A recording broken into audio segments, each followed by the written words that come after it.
Fala, gente, tudo bem? Estamos de volta para mais um episódio do podcast do Instituto ATG, dessa vez trazendo um assunto um pouco diferente do que foi abordado até hoje. Vamos falar hoje de descargas atmosféricas, projetos elétricos, aterramento, SPDA e coisas do tipo. Para tanto, eu trouxe aqui um amigo, o engenheiro eletricista Maurício Neves. Ninguém melhor do que ele para se apresentar, não é mesmo? Fala aí, Maurício, um pouco de você. Boa tarde, Aldo. Bom dia, boa tarde, boa noite para você que está nos assistindo. Antes de tudo, agradeço o convite, né? Já somos parceiros e parceiros de profissão, né? É bom deixar bem claro isso. Né, minha mulher está aqui filmando, né? A minha está Parceiros, né? assistindo, né? Então.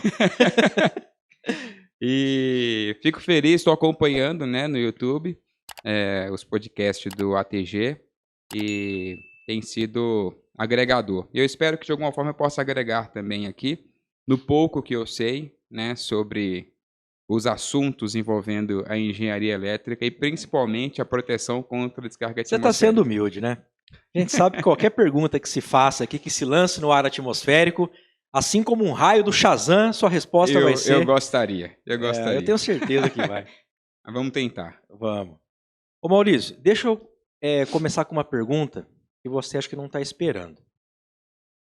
Recentemente eu fui para a praia. E lá na praia estava eu, minha mulher e minha irmã. E a gente fez uma trilha. Pegou uma trilha para fazer. A trilha tinha uns 5, 6 quilômetros. E quando a gente estava bem no meio da trilha, a trilha era numa montanha, árvores bastante densas, né, um caminho meio fechado.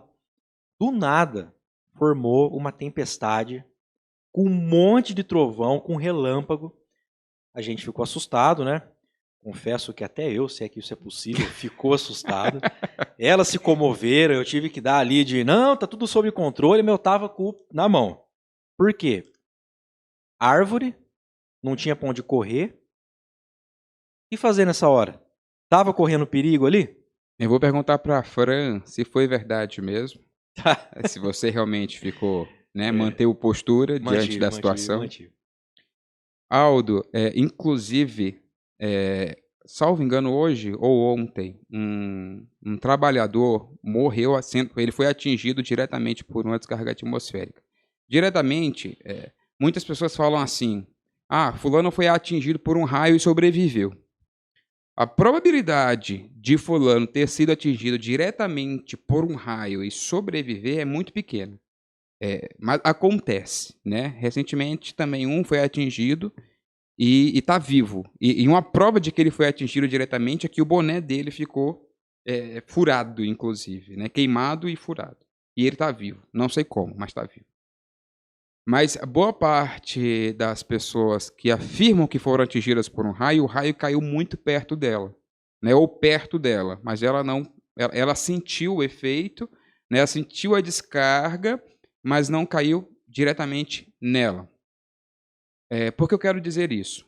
Se você estiver num local aberto, né?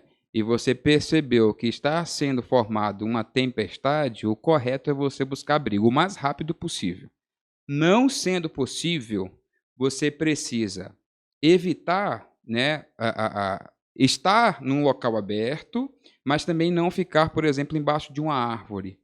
Porque a gente tem que ter cuidado com o que nós chamamos de poder das pontas, né? Se no caso de uma tempestade, se você for o elemento mais alto, o raio vai te procurar, né? Em termos leigos, o raio vai te procurar. Busca a menor distância, né? Exatamente. Ele quer o menor caminho para a Terra, né? E assim, se eu tenho você comparado com um ar que tem maior resistividade. Então você vai proporcionar o caminho de menor resistência à Terra. Então, pensando nisso, se você está num local como esse, você não tem o que fazer, o correto é procurar aquela posição onde você fica, você abraça as suas pernas e você fica ali meio que cócora, né? Você fica nessa posição. Sim. Você Agacha e evita abraça o joelho, exatamente e chora, E né? chora. E ora, pede para Deus te livrar. Eu perguntei porque assim, era um local montanhoso, Sim, vegetação densa, sim, árvores, bastante árvores, né? Poucas passadas, tinha um sim. caminho só da trilha. O bicho pegou e não tinha o que fazer, né? E assim, a gente continuou andando, seguindo a trilha, né? Orando e seguindo a trilha. E a gente conseguiu, depois de umas 2 horas, chegar no final, né? E o final qual que era? Onde a gente saiu, metade era mar, metade era areia. Que beleza. Tudo descoberto, não tinha pra onde correr. Quer dizer, dá pra você correr pra onde você queria, mas você não ia sair dessa situação. De um lado era água salgada, do outro lado era areia.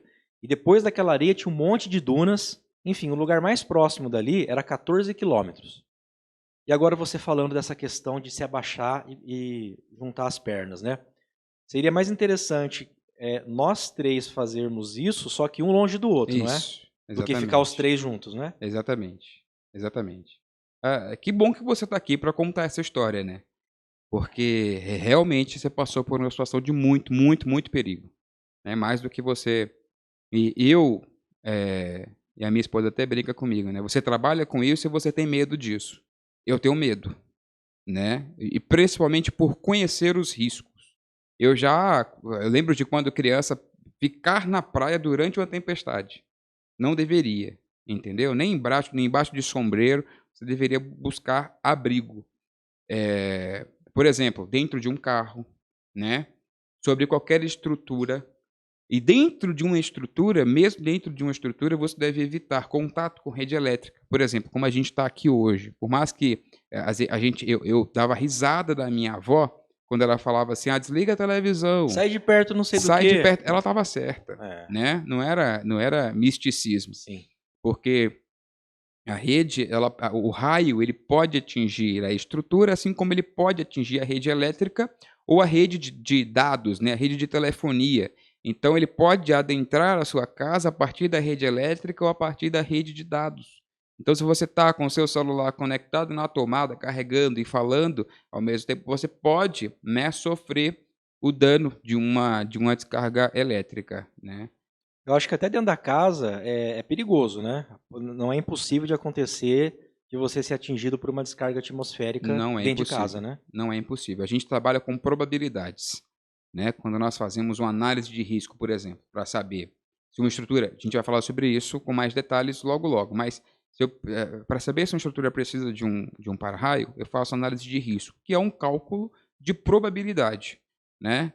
A partir de alguns dados, eu consigo dizer se a probabilidade do raio cair naquela estrutura e causar dano é maior ou menor.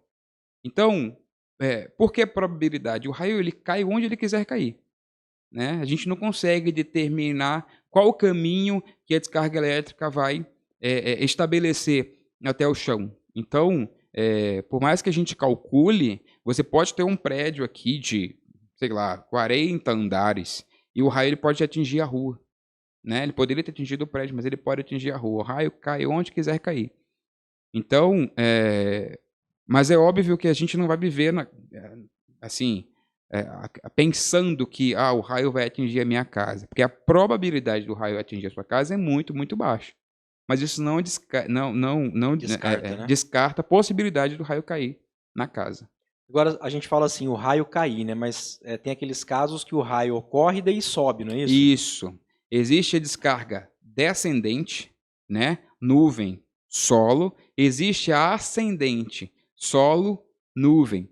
A ascendente, os institutos de pesquisa estão descobrindo que, com o passar dos anos, a incidência dos raios ascendentes tem sido cada vez maior.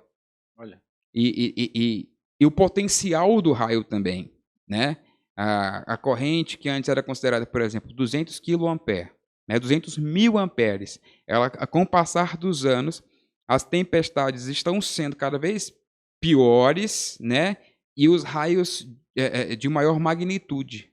Entendi. Por exemplo, o ELAT, que é o Instituto de Pesquisa de Descarga Atmosférica, todos os anos eles dão um relatório, né? E esse ano, até o momento, esse mês de janeiro, principalmente aqui na região sudeste, acho que quase todos os dias de janeiro choveu. E caiu muitos raios. Então, assim, é provável, e eles já estão dizendo isso, né?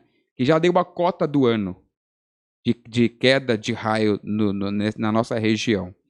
Então é provável que no final do ano a gente tenha um recorde para esse ano de 2023. Ou seja, 2023 começou com tudo, né? Nossa.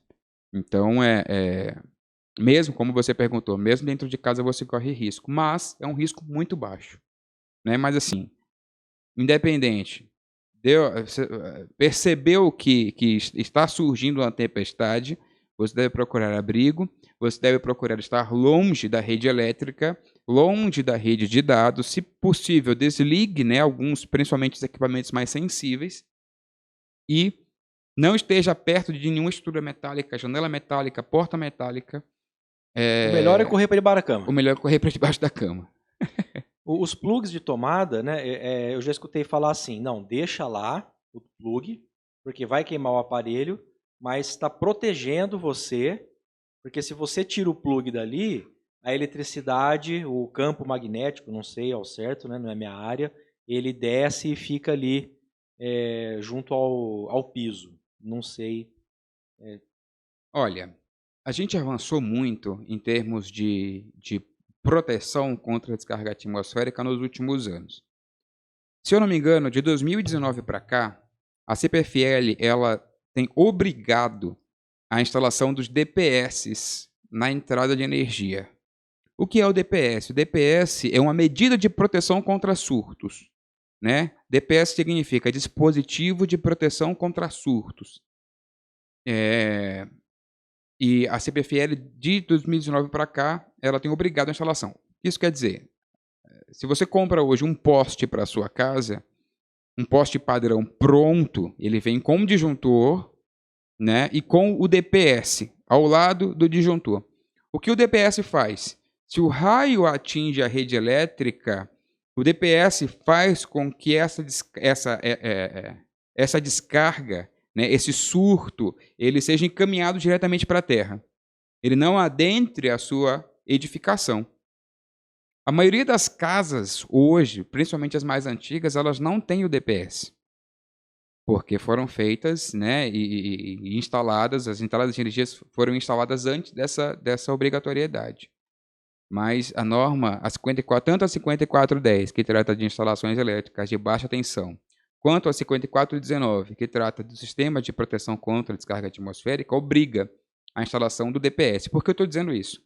Quando você tem um aterramento bem feito e o DPS bem instalado, a possibilidade do raio adentrar a sua casa através da rede elétrica é muito pequena. O DPS vai cumprir a sua função de drenar essa corrente para a terra. Ah, eu tenho um DPS, mas eu não tenho um bom aterramento. Não vai funcionar. Eu tenho um bom aterramento, mas eu não tenho o DPS. Também não. Você está bem, mas poderia estar melhor. Ah, sim. Então, é importantíssimo você ter o DPS instalado na sua casa.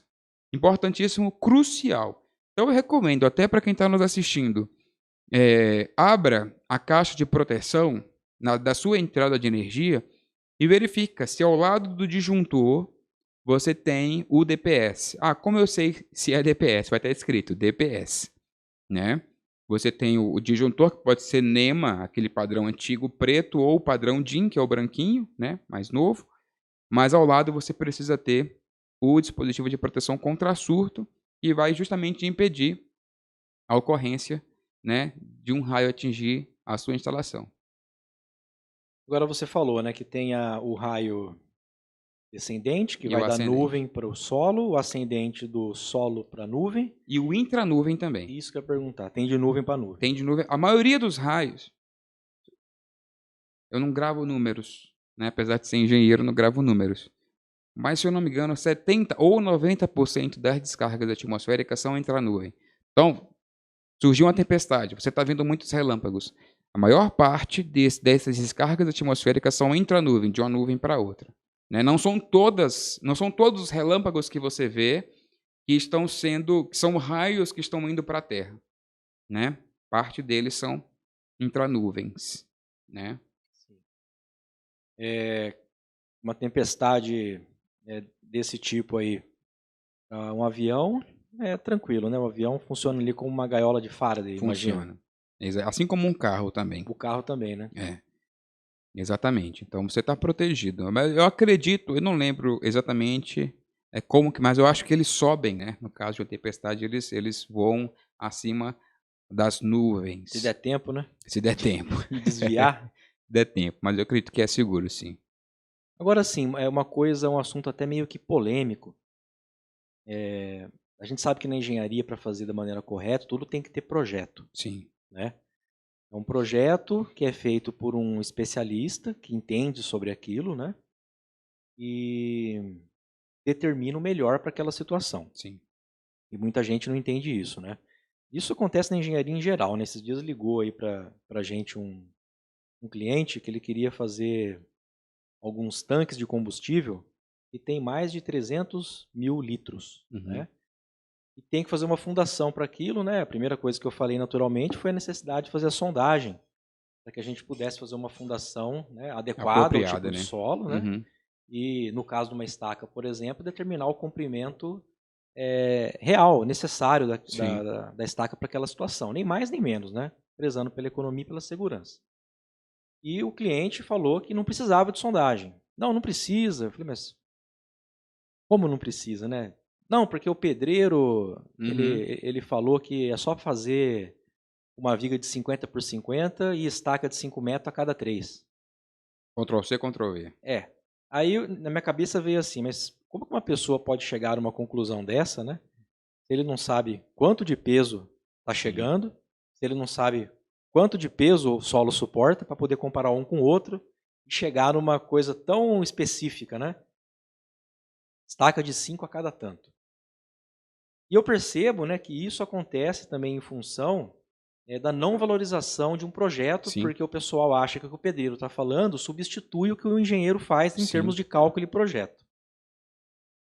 E dessa forma, até quem faz projeto acaba desvalorizando o próprio, né, em função dos preços, né? Você passa um preço de projeto, o cara acha caro, mas ele não vê que você demora um tempo grande para calcular e chegar naquela melhor situação. O que acontece? Teve um orçamento que a gente fez e a gente colocou a parte estrutural, colocou a parte de fundação, hidráulica e a parte elétrica. E eu lembro que eu pedi para você um orçamento da parte elétrica, você discriminou para mim certinho todas as etapas, todos os itens, né? As modalidades da elétrica, e um deles era o SPDA. E eu lembro que o valor que você pediu foi R$4.000. Para mim aquilo fez todo sentido, né? E eu peguei e passei para um outro profissional que estava fazendo a ponte, a intermediação. E esse profissional, né, lógico, não vou revelar o nome, mas ele pegou e respondeu assim, me chamou a atenção. Ele falou assim, ô louco, SPDA 4.000, um espeto para ligar no fio terra. Eita. Aí eu pergunto para você, naturalmente, se a gente vê isso vindo de um leigo, a gente também já não acha adequado justamente por ele ser leigo, mas né, tá querendo dar opinião sem saber. Dói um pouco, mas ainda tem essa desculpa de ser leigo e de ter sido mal doutrinado. Agora, vindo de um profissional, uma pessoa que é engenheiro também, a pessoa falar que o SPDA é só um espeto para ligar num fio terra. O que você me diz desse cenário, em termos gerais? Aldo, o que é um projeto? No projeto, nós aplicamos o que nós sabemos para gerar para o cliente segurança, né? No seu caso, você vai proporcionar para o cliente a segurança de que a estrutura dele, com o passar do tempo, não vai cair, não vai ser abalada, né?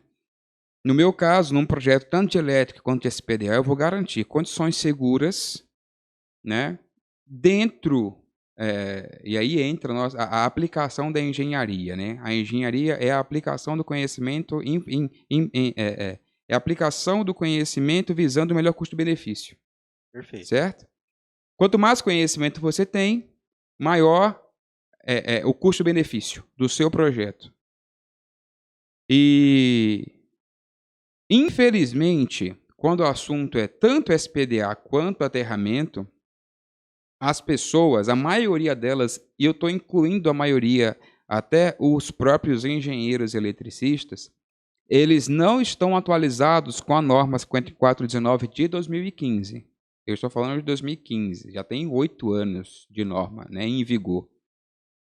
E essa norma de 2015, para estruturas, né, quando eu penso em aterramento para o SPDA, e logo eu vou diferenciar os tipos de aterramento, eu preciso de, no mínimo, um anel de cobre, né? Eu preciso de um cabo de cobre de 50 milímetros sendo instalado ao redor da estrutura, né? Formando um anel mesmo na estrutura.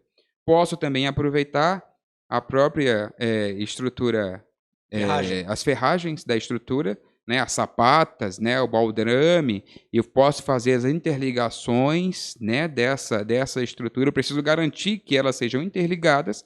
Aproveito as ferragens, gero economia, mas assim, eu tenho um anel de aterramento. Para aterrar, antes, eu preciso de um cálculo, né? Eu faço o que chamamos de estratificação do solo. Eu vou com o meu terrômetro, né, que não é esse alicate terrômetro que as pessoas usam, é um medidor de resistividade do solo, né, e com o terrômetro eu vou em vários pontos do terreno para descobrir a resistividade das camadas do solo, para perceber qual que seria a melhor camada para instalar o anel de aterramento. Né? Agora, se eu faço Ctrl+C, Ctrl+V, eu faço tudo igual. E o que eu vejo no mercado é todo mundo fazendo igual. Entendeu? E as pessoas acham que aterrar é só cravar uma haste no chão, conectar o neutro nesse aterramento e daí eu derivar neutro e terra para edificação. Não, não é só isso. Né? Para uma casa de 100 metros quadrados, né, 2, 3 quartos, tudo bem, uma haste só é suficiente. Mas para uma edificação, né, para um prédio, para uma estrutura comercial, para uma estrutura industrial, eu preciso de um cálculo para determinar qual que é o melhor aterramento para aquela estrutura. Mas, como eu disse, infelizmente, boa parte dos técnicos não tem esse conhecimento. Principalmente os que nós chamamos de generalistas, né? Tem muito engenheiro da sua área, engenheiro civil, que faz tudo. O cara acompanha a obra, ele faz o projeto estrutural, tem engenheiro civil que faz projeto elétrico, projeto hidráulico. Quem faz tudo não faz nada. Faz até arquitetura, né? Faz até arquitetura. E beleza, ele acha que ele está bem, ele acha que ele está ganhando com isso, só que uma hora, quando o caldo entornar, eles vão precisar dos especialistas, né? Do especialista em estrutural, do especialista em proteção contra descarga atmosférica, porque, ao contrário desses, nós estamos nos dedicando a uma área em específico. Né? E você sabe que, quanto mais você estuda aquilo que você sabe, mais você descobre que não sabe tanto. Né? Você sente uma necessidade cada vez maior. Aí eu fico pensando, e o generalista que acha que é só cravar uma haste? Né? E, infelizmente, muitos prédios estão não adequados a essa norma de 2015, justamente por conta de profissionais assim. E o pior é saber que esses profissionais cravam a haste, emitem a RT, e para o corpo de bombeiros, para a seguradora, está tudo certo, quando na verdade não está. Então, quando eu falo e cobro um preço para o projeto de SPDA, eu estou considerando que eu vou fazer um cálculo, né? Que eu vou determinar qual que seria a melhor estrutura de aterramento, se eu vou precisar ou não de hastes cravadas para melhorar a resistividade. E isso vai gerar para o cliente segurança e, muitas vezes, um custo menor. Por que custo menor? Recentemente eu fui procurado por um empreendedor que ele construiu um data center. Né? Na época da concepção, ele me procurou para fazer o projeto de aterramento da estrutura. E no data center eu tenho vários aterramentos.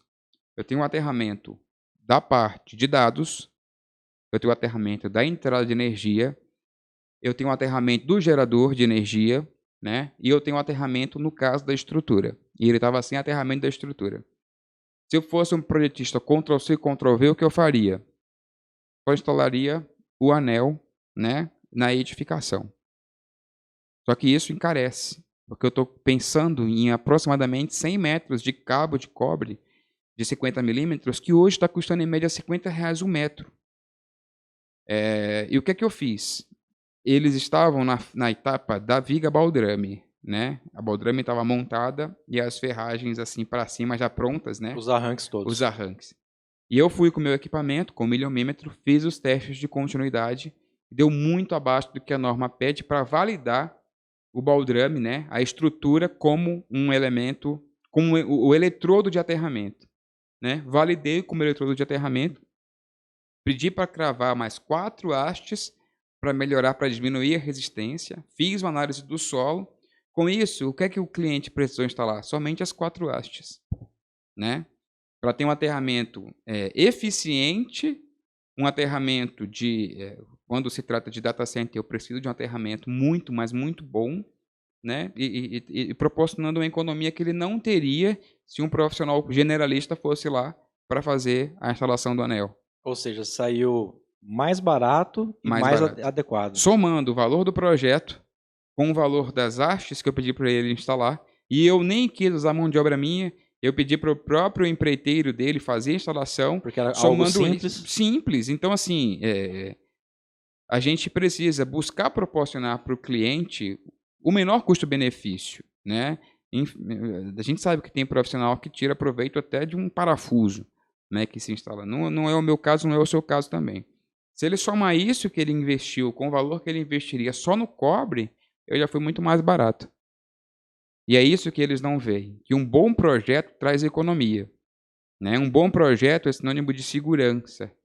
E eu confesso que eu não entendo esses profissionais que emitem a RT à torta e à direita, não validando, né? não analisando, e é laudo de uma página só, que a gente vê muito por aí, né?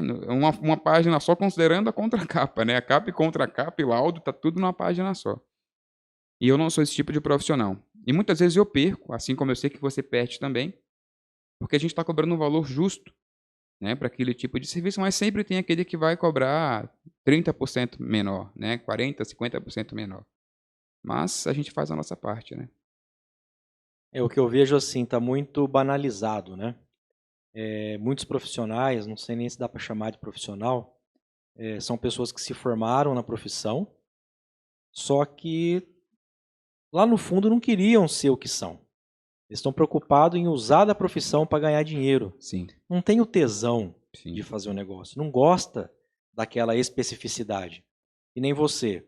Você é engenheiro eletricista. Dentro das engenharias já é uma especificidade, né? Sim. Diria que é uma das engenharias mais matemáticas que tem, né? Sim.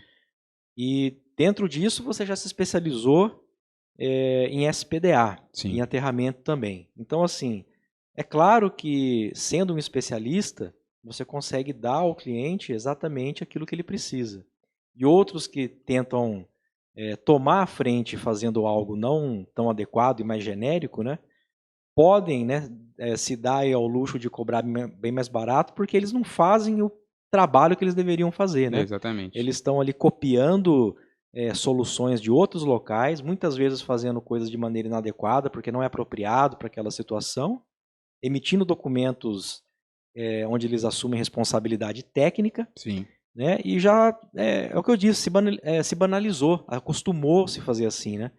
E aí, quando acontece alguma coisa de errado, né, esse cara some. Né? Ele não... Ele dá Mudou um jeito, de país. Ele muda de país. É complicado, né? Exatamente. E eu espero que esses profissionais sumam, né? O mercado ele está se tornando cada vez mais consciente, né? Consciente do risco de não se ter uma instalação adequada. Hoje, com a internet, né? Com essas informações que a gente tem, as pessoas estão tendo cada vez mais medo, né? Será que a minha instalação é uma instalação segura? Será que meu prédio, né? A parte, você faz a inspeção predial. Será que a estrutura do meu prédio está ok? Recentemente eu recebi uma ligação de uma síndica. E ela me ligou e ela queria que eu fizesse a inspeção no para-raio do prédio dela. Ela queria saber se o para-raio estava funcionando, né? E eu costumo perguntar, é para VCB ou é para seguradora? Porque quase nunca eu sou procurado como ela me procurou. Assim, você poderia vistoriar, né, o meu SPDA ou a minha instalação elétrica, se não Para ver se houver está tudo ok. um estímulo externo, né, pressionando, que geralmente no AVCB o bombeiro pede, né, a RT tanto da elétrica quanto do SPDA. E por causa dessa síndica, não. Ela simplesmente, ela não era síndica profissional, né? E ela fez a inspeção tanto do SPDA, quanto das mangueiras do AVC, do sistema de combate a incêndio, porque ela queria se sentir protegida. E eu parabenizei ela, falei, olha, você foi a única, né, que me procurou nessas condições. Fui, fiz a análise do sistema de proteção dela com descarga atmosférica, vi que não estava tão adequado, fiz as melhorias também, né, e deixei dentro do que a norma pede. Ou Mas seja, assim, ela estava buscando segurança, a parte técnica, exatamente, enquanto a maioria vem por uma questão burocrática. exatamente. Mas eu acho que essas pessoas, elas vão, esse grupo, que hoje é um grupo seletíssimo, ele vai se tornar logo, logo maioria por conta do acesso às informações, né? Então, assim, quem nos assiste hoje, a partir de hoje vai ter uma preocupação maior, né? Porque eu sou o louco do SPDA, então eu ando olhando para cima, vendo os captores dos prédios, né? Analisando, até porque eu gosto de aprender, né? Estou sempre estudando, sempre lendo, e eu gosto de aprender, olhar e ver, poxa, essa pessoa pensou numa coisa que eu não pensei antes, eu vou fazer assim agora também. Bons exemplos servem para ser copiados, né? Exatamente. Mas nem todo mundo anda olhando para cima como eu. Então, talvez você não saiba que o SPDA do seu prédio não está funcionando, não está adequado à norma, né? Mas assim, nunca caiu um raio no meu prédio, mas pode cair. E se cair, é bom que ele esteja funcionando, né? E uma coisa que as pessoas não sabem é que se a sua estrutura ela tem um SPDA e você é o proprietário da estrutura, você é o responsável por ela. Amanhã, se acontecer alguma coisa, você pode responder, inclusive criminalmente, né? No caso de um prédio, o síndico é responsável pela manutenção de toda a estrutura do prédio. Você sabe bem disso. Então, se amanhã caiu, né, como aconteceu agora em algum estado do Brasil, que as sacadas dos prédios começaram a cair. Quem é o responsável por isso? Quem assinou o RT daquilo, né? Mas cabe ao síndico inspecionar. É óbvio que como ele não tem expertise, como ele não é o profissional adequado, ele vai ter que contratar alguém para fazer isso, né? Mas o que eu quero dizer com tudo isso é as pessoas vão tomar ciência dos riscos. Logo, elas vão procurar os profissionais certos para fazer as devidas inspeções, né? Vistorias, análises. E quem são esses profissionais? Na infraestrutura, né? Na parte estrutural, o engenheiro eletricista, o engenheiro civil com especialidade em estruturas. Em aterramento, o engenheiro eletricista com especialidade em aterramento. Então, logo, logo, esses profissionais generalistas, eles vão sumir, né? Porque já não vai mais fazer sentido procurá-los. Sim. O síndico é uma questão de dever, né? Sim, É o papel dele saber que existem essas questões de manutenções, né? Principalmente as preventivas. sim, E quem está morando ali no prédio é o direito, tem o direito a isso, sim, né? De viver num lugar seguro, porque a gente sabe que às vezes é difícil de acontecer, mas quando acontece, na maioria das vezes é fatal, exatamente. né? E o pessoal às vezes não se preocupa muito com isso. É uma questão também até cultural, né? Sim, A gente é meio vive apagando incêndio, espera sempre a água bater na bunda para tomar uma atitude. exatamente. E tem muitas coisas que a gente vê que outros povos, outras culturas acham um absurdo, né? Mas como que vocês, né, deixam chegar a esse ponto? Como que vocês não estão vendo isso, né? Exatamente. Eu me preocupo em, neste caso, né, buscar viver aquilo que de alguma forma eu estou ensinando. Então, no meu prédio mesmo, eu já pedi à síndica, né? Não me ofereci para fazer, Mas eu pergunto a ela, o laudo do SPDA está em dia? E é provável que já não esteja. Então, eu preciso cobrá-la, porque eu moro no último andar. E eu brinco com a minha esposa, da janela do meu quarto, eu consigo ver o captor bem perto, né? E aí eu penso, eu estou vendo que tem captação, mas o SPDA, ele é composto por 3 subsistemas: captação, descida e aterramento. Visivelmente, a olho nu, você consegue ver captação e descida, né? Quando a descida não é estrutural, porque a descida pode ser por dentro da estrutura, né? Mas você está vendo o captor, você pode estar vendo descida, mas você nunca vê o aterramento. Então, assim, eu olho e penso, tomara que o aterramento esteja bem instalado.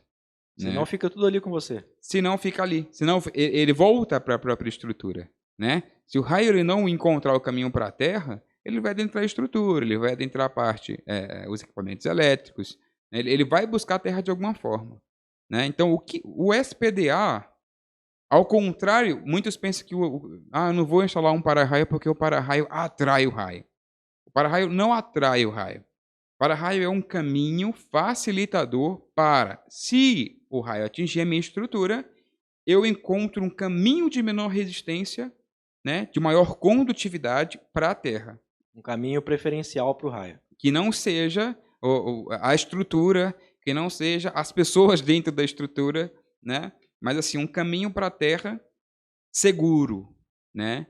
Mas para isso eu preciso ter uma boa captação, descidas instaladas conforme norma, né? E um bom aterramento. Principalmente um bom aterramento, né? Senão nada funciona. Agora sim, num condomínio que tenha várias casas, né, todas térreas, uma próxima da outra, cada uma delas tem que ter o seu sistema separado, ou a cada quadra eu posso montar um sistema que protege aquela quadra inteira? Olha, a sua pergunta é interessante. Agora eu vou voltar no assunto análise de risco. O que é análise de risco? A análise de risco é um cálculo, né, que ela é a parte 2 da norma 5419. A norma 5419, que trata de proteção contra a descarga atmosférica, ela é dividida em 4 partes, né? Primeira parte vai tratar, né, do genérico, né, vai tratar de todo o sistema. A segunda parte, análise de risco. A terceira parte, o SPDA mesmo, a estrutura externa, né, do SPDA. E a quarta parte, as medidas de proteção contra surto. Não vou entrar em detalhes, mas a segunda parte, que é a maior delas, trata só sobre esse cálculo, né, da análise de risco. Análise e gerenciamento de risco. E o que é essa análise?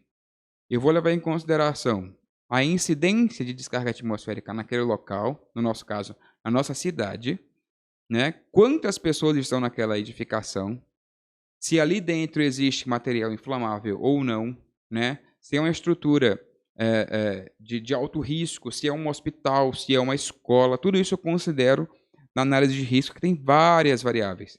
Mas as principais variáveis são quantidade de pessoas, largura, comprimento e altura da edificação.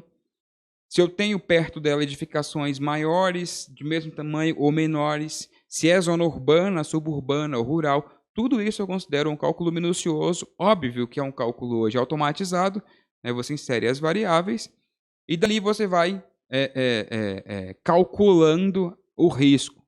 Como que eu diminuo o risco? Inserindo medidas de proteção. Qual que é a medida de proteção de menor custo-benefício hoje? É a instalação do dispositivo de proteção contra surto, que é o DPS. Então, assim, instalo o DPS, eu já estou eliminando um dos maiores riscos, que é o risco a atingir a estrutura a partir da rede elétrica. Eu considero também na análise de risco 4 tipos de riscos, né? 4 tipos de incidência do raio.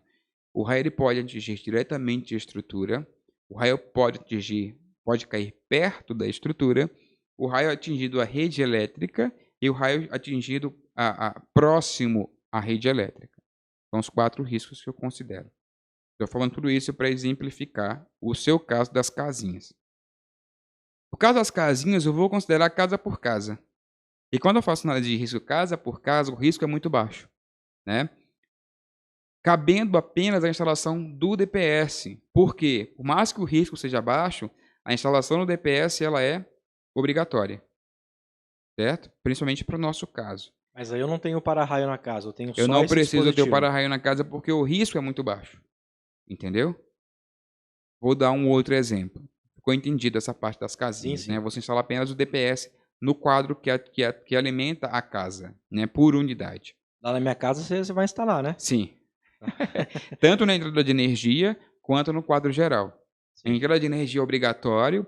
No quadro geral a gente vai é uma medida adicional à da entrada de energia. Se essa não funcionar, essa vai funcionar. Recentemente me ligou um rapaz de DDD 12. Ele é de São José dos Campos, só que ele veio morar em Botucatu. E ele me ligou, ele me encontrou no Google e ele perguntou: "Você é o rei do para-raio?" Falei: "Sou eu mesmo." Tem que mudar a voz, né? Sou eu mesmo. E ele me contou a história, né? Ele está construindo uma casa, reformando uma casa numa chácara em Botucatu. Não vou falar que é uma pena que você já é casado, porque você é muito bem casado. Mas caso você não fosse casado ainda, né? Nós temos aqui no ATG a rainha do fio terra. Se pegar o rei do para-raio com a rainha do fio terra, amigo, Corta essa. É explosão pra todo lado. Corta essa, Brian. Tá aí, viu? Posso chamar. Não, obrigado. Corta essa, Brian. Você já assistiu aquele filme Eduardo Mãos de Tesoura? Tá permeando ali. É mesmo? Mas tudo bem. Corta essa, tá bom? Não põe no ar. Tá bom. Essa se tem um take que vai pro ar, é isso, né, Brian? Mas você sabe que hoje existe... A minha esposa que estava comentando isso, né? As pessoas, elas falam que elas devem... como é que eu posso... Se aterrar. É complicado isso aí também, né? É o autoaterramento. É o autoaterramento. Mas o que é o contato com a natureza. Então, em algum momento do dia, você deveria tirar o seu calçado e tocar na terra, né? Não no piso da sua casa, mas na terra. Se autoaterrar. É pessoal mais místico e tal. Faz um pouco de sentido porque a gente tem energia estática, né? Sim. E com o passar a gente vai tocando em aparelhos elétricos e tal, então a gente vai acumulando carga elétrica. E quando você em contato com a terra, você descarrega, né? Mas é um termo que realmente as pessoas estão utilizando, que é o aterramento, né? Mas esses dias eu coloquei no YouTube aterramento e veio um cara todo de branco explicando essa questão do de se colocar em contato com a terra, né? Visando eliminar essa carga estática. Eu até perdi o fio da meada, né? Tomara que seja por esse motivo, vai. Você sabe que eu assisti um podcast do Marcos Pontes? Ele conta que quando ele voltou do espaço, né, eles desceram lá no deserto, eu não sei se é do Afeganistão, uma coisa parecida, uma coisa bem remota. E ele falou que quando o companheiro dele estava tirando o traje e entrou em contato com o solo, né, que a primeira coisa que ele fez foi tirar a bota e colocar o pé no chão. Da tempo que ele não colocava o pé no chão. Ele falou que, não sabe se foi uma impressão dele ou não, mas que ele enxergou até a cor dele mudando, como se estivesse sendo recarregado por esse fluido que veio, né, da Terra, né, ou que ele perdeu para a Terra, não sei. Sim. Mas teve ali uma interação dele com a Terra, fazia muito tempo, né, que ele não estava em contato, e aí falou da necessidade, né, do ser humano estar em contato. Sim. Com o material que ele vive, né? Sim. Onde ele se encontra, onde é o habitat dele. É verdade. Mas isso é verdade mesmo. Voltando ao assunto. Para o rapaz me ligou, eu falei que eu era o rei do para-raio. E ele é desses casos de 1 em 1 milhão. A casa dele em São José dos Campos foi atingida por um raio. Foi diretamente atingida por um raio. E ele me contou que ele perdeu todos os equipamentos eletrônicos, televisão, geladeira. E próximo à televisão, não sei também o motivo, tinha algum líquido inflamável e acabou pegando fogo, né? Naquele cômodo da casa, mas ele conseguiu apagar. E foi um susto muito grande. E aí, por conta disso, ele chamou lá o o Zé Faísca, né? O pedricista, que já era contato dele. Não desmerecendo o pedreiro nem o eletricista, até porque eu aprendo muito com eles, né? Os eletricistas que trabalham comigo sempre me ensinam alguma coisa. E tem muito eletricista bom, né? Mas sempre tem aquele que se mete onde não deve. E o cara simplesmente instalou um captor no telhado dele, conectou na descida e conectou uma haste de aterramento no solo, né? E aí, a partir desse momento, né, pós a incidência do raio, ele se sentiu protegido porque ele instalou um para-raio na casa dele. E aí ele tá mudando para essa chácara em Botucatu e ele queria instalar um para-raio na casa dele também. Aí eu perguntei, é casa térreo? É. Mora você e eu, a esposa, mais 1 ou 2 filhos e tal. Aí eu falei para ele assim, olha, não tem necessidade. E expliquei para ele o motivo. Eu falei da análise de risco, eu falei, se eu fizer a análise de risco da sua casa, o risco vai ser tão baixo que não vale a pena instalar um para-raio. Esse é o primeiro ponto. O segundo ponto é o para-raio da sua casa em São José dos Campos, ele está fora da norma. Ele está desnormalizado. Então você deveria retirá-lo. É melhor você tirar o para-raio do jeito que ele está do que manter. Por quê?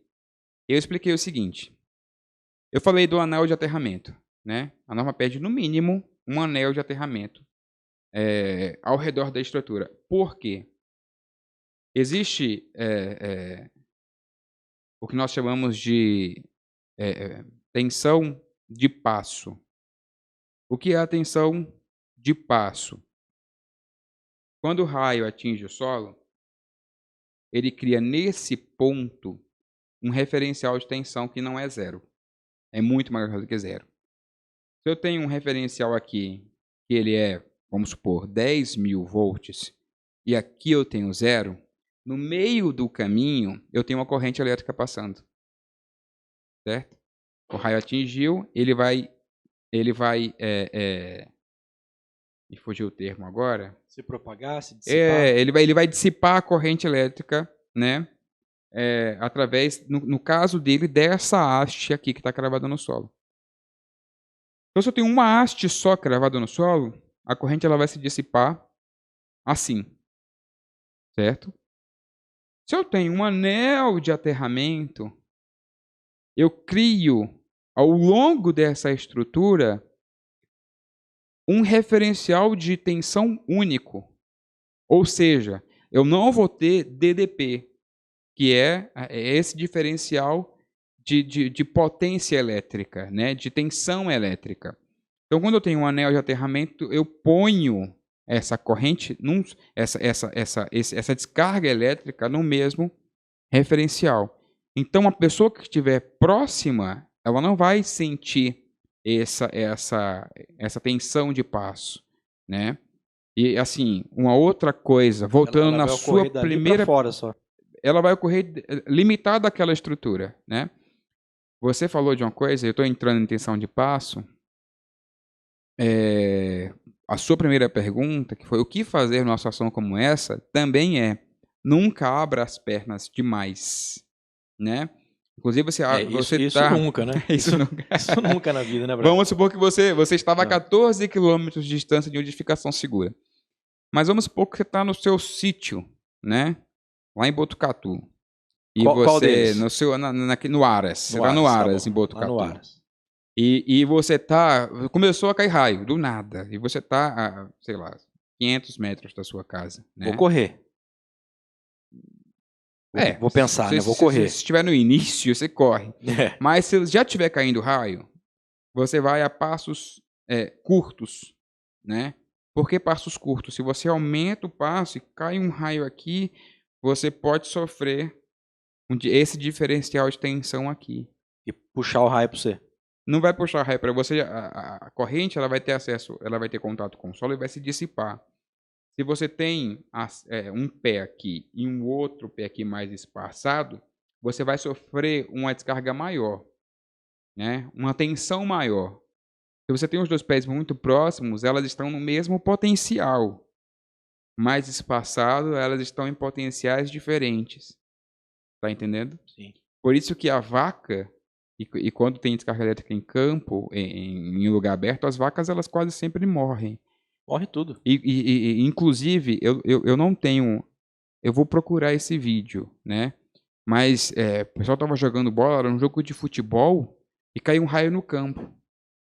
Quem estava no exato momento da queda de raio, de perna aberta, tipo correndo com as pernas mais espaçadas, em passos mais espaçados, caíram. Quem estava em pé, né, com os pés mais juntos, ficaram, né, não sentiram tanto a descarga, mas quem estava de perna mais aberta sentiu, por conta da tensão de passo, né? Então, tudo isso para dizer que lá na casa do rapazinho São José dos Campos, se ele tem uma haste só cravada no chão, aquilo não vai funcionar como deveria. Tá entendendo? Ele corre o risco de sofrer a tensão de passo no caso da incidência de um raio. Por causa da instalação inadequada. Por causa da instalação inadequada. Então, assim, eu falei para ele, você vai construir um anel, né? Vai quebrar todo o seu contrapiso, o seu piso, para construir um anel de aterramento? Não, eu não vou. Então, eu falei assim, tira o para-raio e instala o DPS. Nessa casa que ele está reformando na chácara lá em Botucatu, ele me mandou fotos da entrada de energia e não tem DPS. Eu falei, olha, você está correndo um risco maior justamente por não ter o DPS na entrada de energia. Né? Então eu especifiquei, sem custo para ele, especifiquei os DPS que ele deveria instalar, tanto na entrada quanto no quadro geral de distribuição. Maurício, hoje em dia, qual que é o seu principal cliente, assim, em termos de atividade? Você está conseguindo trabalhar só exclusivamente com SPDA ou você ainda trabalha com um projeto elétrico como um todo, de edificações? Eu ainda trabalho com projetos elétricos. Para isso, eu vou precisar explicar como que eu comecei. Né? Eu formei em engenharia elétrica. Na faculdade, eu nunca, assim, pensei que estaria trabalhando com o que eu estou trabalhando hoje. Eu queria ir para... Eu estava todo envolvido com a internet das coisas, a parte de automação, domótica. E eu queria ir mais para essa área. Eu até tive instalações elétricas na faculdade, não dei muito crédito. Falei, não vou trabalhar com isso. Mas surgiu a oportunidade, após formado, de começar a trabalhar como projetista. E de início eu imaginei que eu não fosse gostar tanto, mas fui estudando, fui aprendendo e comecei a trabalhar com projetos de instalações elétricas, né? Daí foram surgindo as outras oportunidades. Trabalhei um pouco com projeto de cabeamento estruturado também. O que é o cabeamento estruturado? O cabeamento estruturado antigamente você tinha a rede de telefonia numa estrutura, a rede de dados de internet numa outra estrutura, CFTV, né, que é o circuito de segurança, numa outra estrutura. Hoje, você põe tudo isso numa infraestrutura só, que é a infra de cabeamento estruturado, né? Você vai integrar telefonia, dados, CFTV, automação, tudo dentro dessa infraestrutura de cabeamento estruturado. O cabeamento estruturado, um circuito de dados, ele nunca pode transitar, né? Ele nunca pode ser encaminhado na mesma infra da elétrica, porque ele gera interferência na elétrica e vice-versa. Quando a gente está pensando em elétrica, a gente está pensando em eletromagnetismo. Então, o fio, o cabo por onde passa a energia elétrica, ele gera um campo magnético no redor, que na instalação de dados, que é uma instalação muito mais sensível, a instalação pode sofrer interferência da instalação elétrica. Então, você nunca pode ter no mesmo eletroduto elétrica e dados, né? Por isso a gente separa. Então, existe o projeto de instalações elétricas e existe o projeto de cabeamento estruturado. E muitas vezes, no cabo por onde eu passo o cabo de dados por onde eu passo a parte de a instalação da internet, de dados, eu posso passar também a telefonia. Eu posso passar também a automação dentro do mesmo cabo, que é o CAT5E, CAT6, né? Aquele cabo de pares trançados. Então, assim, elétrica, cabeamento estruturado, e surgiu o SPDA. O SPDA sempre surge para estruturas maiores, né? E como eu estava trabalhando com estruturas maiores, eu fui iniciado ao SPDA. No início eu não sabia nada, absolutamente nada. Daí eu fui estudar. Estudei, li norma, li apostila, né? E fui fazer o curso da 5419 na ABNT, em São Paulo, e foi uma experiência divisora de águas, né, na minha vida. Ali eu conheci pessoas que são hoje os mestres do SPDA no Brasil, o Jobson, né? Eu tenho um contato hoje com o Dr. Hélio Sueta, que também é um cara excepcional, o Normando da Termotécnica. São pessoas que agregaram muito, e uns que agregam muito na minha formação como projetista em SPDA. Mas assim, hoje eu só trabalho com SPDA, não. Eu trabalho também com instalações elétricas, né? E até porque muitas vezes o mesmo cliente que precisa do projeto de SPDA, ele precisa do projeto de instalações elétricas, né? E elas estão de alguma forma interligadas. São projetos distintos, mas estão interligados. Então eu trabalho hoje com entrada de energia, então muitas vezes o meu cliente é o cara que está construindo uma casa de alto padrão e precisa da entrada de energia, precisa do cálculo de demanda, é o dono de um comércio que também precisa, né, desse cálculo de demanda, de um RT. Muitas vezes ele acha que está precisando de um RT, mas na verdade ele está precisando de um projeto. Quando a CPFL pede uma ART, de entrada de energia, ela quer se certificar de que um profissional competente fez o cálculo de demanda, fez o projeto de elétrica, né, está assinando essa responsabilidade. Então, hoje, eu trabalho com a entrada de energia, tanto em baixa tensão quanto em média tensão. Trabalho com projetos de SPDA, né, dispositivo de proteção contra surto também. E os meus clientes são condomínios verticais, né, e indústrias, comércio e indústrias. Então, são essas pessoas que me procuram. Então, eu trabalho com parcerias, né, com engenheiros que atuam, né, nessa parte de AVCB, com você no Instituto ATG. Então, existe essa troca, né? Então, se o cliente que eu tenho precisa da estrutura, eu conto com você. Se o cliente que eu tenho precisa do AVCB, eu passo para o pessoal do AVCB na mão. Eles já tiveram aqui também, né, o Douglas. E assim a gente vai trabalhando. Bacana. Maurício, muito bom falar com você. Espero que a gente possa fazer bastante trabalhos juntos, né? Sim. Já estamos aí engatilhados com bastante coisa. Sim. Vai ser promissor o que nós estamos buscando. E espero contar também aí com todo o seu conhecimento nessa parte elétrica nos nossos cursos. Sim. Né? Temos aí programado um curso de elétrica, né? Para você que tem interesse em aprender o projeto elétrico, como desenvolver o projeto executivo de maneira correta, seguindo as normas, né? Para você fornecer ao seu cliente tudo o que ele precisa na medida certa. Aqui no Instituto ATG nós temos um curso de projeto de instalações elétricas com o engenheiro Maurício Neves, famoso Rei dos Para-Raios. Rei do Para-Raio. Rei do Para-Raio. Obrigado, Aldo. Agradeço mesmo. E assim, se eu puder dar um conselho, né, para quem quer trabalhar na área, estude. Né? Estude muito. Leia a norma. Né? Eu quero trabalhar com instalações elétricas de baixa tensão. Leia a 5410. Estude a 5410. Faça cursos. E principalmente faça cursos. Porque assim, para entender SPDA a fundo, eu precisei que alguém descortinasse para mim.